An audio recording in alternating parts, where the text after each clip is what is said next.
রাস্তা দিয়ে স্বাভাবিক যেভাবে মানুষ চলে ঠিক সেভাবে আপনি কোনো কথা বলবেন না, আপনাকে এখানেই আমরা ফ্লাইটে তুলে দেব। যদি এর চেয়ে বেশি কিছু করেন তাহলে আপনাকে কিন্তু বাসায় আর ফেরত পাঠাবো না। আমি শালিক রেস্টুরেন্টের জিএম এবং ওর সাথে পার্টনারশিপেই ব্যবসাটা করি। মূলত ঘটনাটা হচ্ছে 8 তারিখে হঠাৎ আমি কক্সবাজার ইন্টারন্যাশনাল ইউনিভার্সিটিতে অধ্যয়নরত অবস্থায় আছি। আমি ক্লাসে ছিলাম তখন আমাকে হঠাৎ করে ফোন দিয়ে বলে যে কক্সবাজার থেকে ঢাকায় আমাদের একটা শালিক রেস্টুরেন্টের আউটলেট ওপেন করো। আমাকে যোগাযোগ করতে বলে সাজ্জাতের সাথে, ওনার সহযোগী, উনিও আমার সাথে আসবে। আমি কিন্তু তখন ওনাকে বলছিলাম যে আমাদের তো টাকা পয়সা নেই, এই সময়ে নতুন একটা আউটলেট কীভাবে ওপেন করবো, আমি যেতে চাচ্ছিলাম না।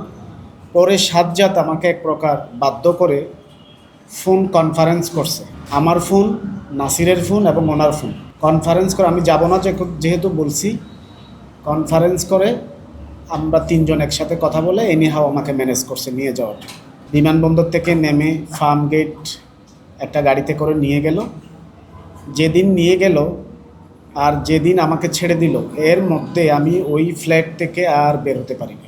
ওখানে সিসিটিভির ক্যামেরা আছে। তো এটা ছিল পরিকল্পিতভাবে আমাকে নিয়ে যাওয়া এবং আমাকে আমি যতটুকু মোটিভ বুঝতে পারলাম আমাকে মেরে ফেলার চিন্তাই করছিল। বাট সিনিয়র সাংবাদিক আপনারা যারা, আমার ফ্যামিলি যেভাবে আমাকে করতেছিল, কল দিচ্ছিল আমাকে, ওরা তো কোনোভাবেই আমি বলে গেছিলাম যে আমি ব্যবসার কাজে আমি ঢাকা যাচ্ছি, তো সাথে নাসির থাকবে, সাজ্জাদ থাকবে। সো তাদের মোবাইলে কল দিচ্ছিল তারা।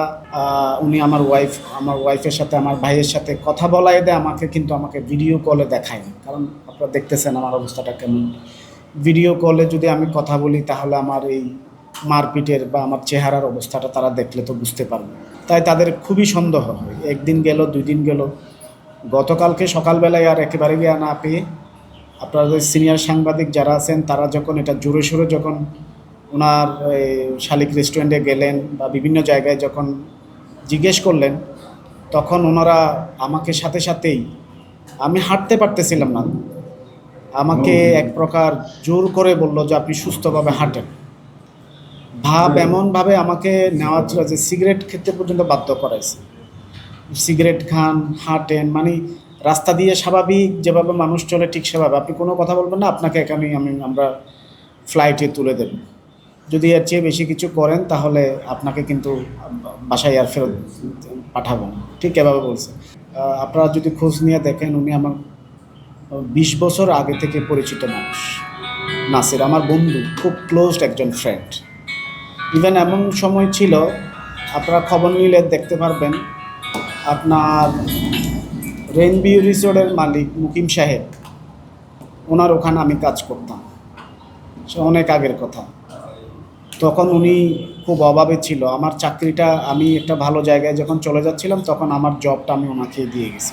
সেই থেকে ওনার সাথে পরিচয়। প্রথম যে শালিকটা করলো সেই সময় আমার কন্ট্রিবিউশন ছিল, ওনাকে হেল্প করলাম।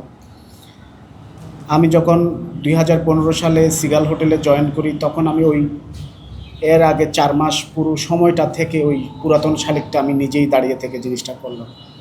তো আমি কখনো চিন্তা করি নাই যে ওর সাথে একটা ডিল করব, কারণ আমার তত টাকা নেই। তো ও যখন বিপদে পড়ছিল, এটা লাগবে ওটা লাগবে, তো আমিও স্বল্প আয়ের মানুষ, আত্মীয় স্বজন থেকে যেভাবে পারছি 5 লাখ টাকা, 10 লাখ টাকা এভাবে দিয়ে ভালো একটা অ্যামাউন্ট আজকে 2026 সাল পর্যন্ত আমি আমার অফিস শেষ করে আমি ওখানে একটা অফিস করতাম সবসময়। কিছু টাকাও তো আমাকে দিছো, তুমি আমার এখানে জিএম পজিশনে কাজ করো, আমি তোমাকে একটা পার্টনারশিপের, আমি যদি লিখিতেও না দিই, একটা মিনিমাম একটা অ্যামাউন্ট তোমাকে আমি দেবো। মূলত আমি দেখছিলাম যে এগুলো আসলে ছলছাতুরি। ঢাকা যে আমাকে নিয়ে গেল ব্যবসার কাজে, সব কিছুর রেকর্ডিং ওনার কাছে আছে। মেয়ে গঠিত সমস্যা, মারামারি, এসবের সাথে সমস্যা। দেখুন, আমি যখন চাকরি করি সে আমার সাথে চাকরি করত, আমি তো একদম ডিটেলসেই বললাম। আমার চাকরিটা তাকে দিয়ে গেছিলাম এবং নামও বলে দিলাম মুকিম সাহেবের কাছে, রেনভিউ রিসোর্ট। এরকম একজন বন্ধু 20 বছর যাবৎ পরিচিত, আমাকে তো মারার দরকার নেই, আমাকে তো মেরেই ফেলার জন্য মূলত দরকার নাই। তো আমাকে, আমি তো কিছুই নেই, আমার না দেবো না কোনো রেকর্ড, এগুলাই মানে আমাকে তো উল্টা আরও আমি তার থেকে 2 কোটি টাকা আত্মসাৎ করছি, এই টাইপসের ভিডিও ক্লিপস পর্যন্ত ওখান থেকে নিছি। তো এই ছিল আর কি। তো ওভাবে তো করার দরকার ছিল না, আমাকে বললেই হতো যে তোমার থেকে তো কোনো আমার থেকে তো কোনো ডকুমেন্ট নেই আসলে। এই যেমন আমি এখন স্যালারি পাচ্ছি, তাদের হাতেই লেখা আছে কত টাকা স্যালারি আমি নিছি। এই যে আমি এখন এইবারও তো আমি কিছু টাকা দিলাম, ওই সবগুলো তো ওভাবেই লেখা আছে। আর আমি কালকে খবর পেলাম যে আমার আমি যে টেবিলে বসতাম ওখান থেকে ডেস্কটপ থেকে শুরু করে সব কিছু সরাই ফেলছে, যাতে আপনারা গিয়ে এগুলো কিছু খুঁজে না পান।